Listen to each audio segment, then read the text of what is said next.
I have found my voice now. I believe in the beauty I can make. I was a 2-year-old baby girl to hear the Pharaoh of Egypt slaughtered all the 2-year-old baby boys. I watched my twin brother float down the Nile inside a basket of hopes. Folks said he was the only one to survive and live on.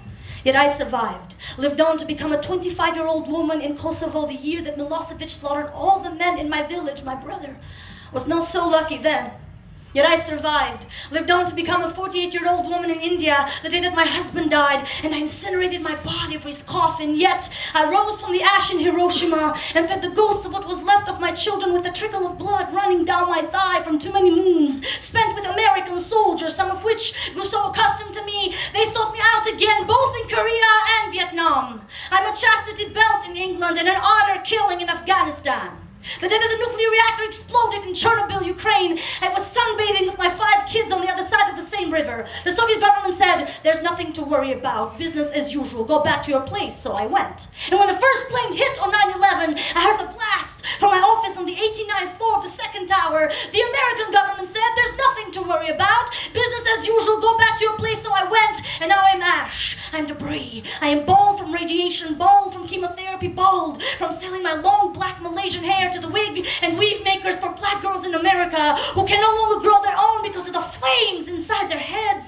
In 1963, I was a little black girl on a church on 16th Street in Birmingham, Alabama. In 1997, I was a scared teenager at the abortion clinic on 17th Street in Birmingham, Alabama. In 2001, I was a poor international student, eating my only meal of the day, free lunch at the Baptist Student Union on 18th Street in Birmingham, Alabama, where I recalled getting killed twice by bombs of hatred, 2 streets apart and 35 years removed. Yet I survived and sing on. My husband and my sons have gone missing for 10 years now. They're in the belly of a ship from Albania to Italy, on a fisherman's boat from Haiti to Florida, on a raft from Cuba to Miami. They were swimming across the Rio Grande. Their bodies gone missing, until their bodies washed out Southeast Asia when the tsunami hit in 2004, until their bodies were washed out in the streets of New Orleans when the levee broke in 2005, until their bodies were dug out of the rubble in Bangladesh. It is 2013 in Kosovo, and I still own no land where to bury them.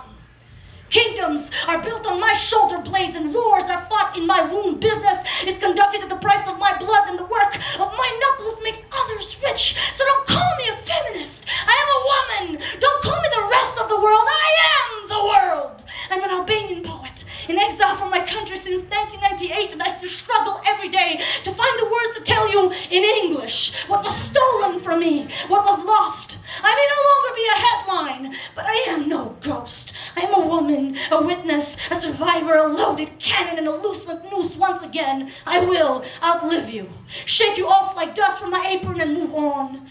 So you go back to your desks and TV sets. It's business as usual.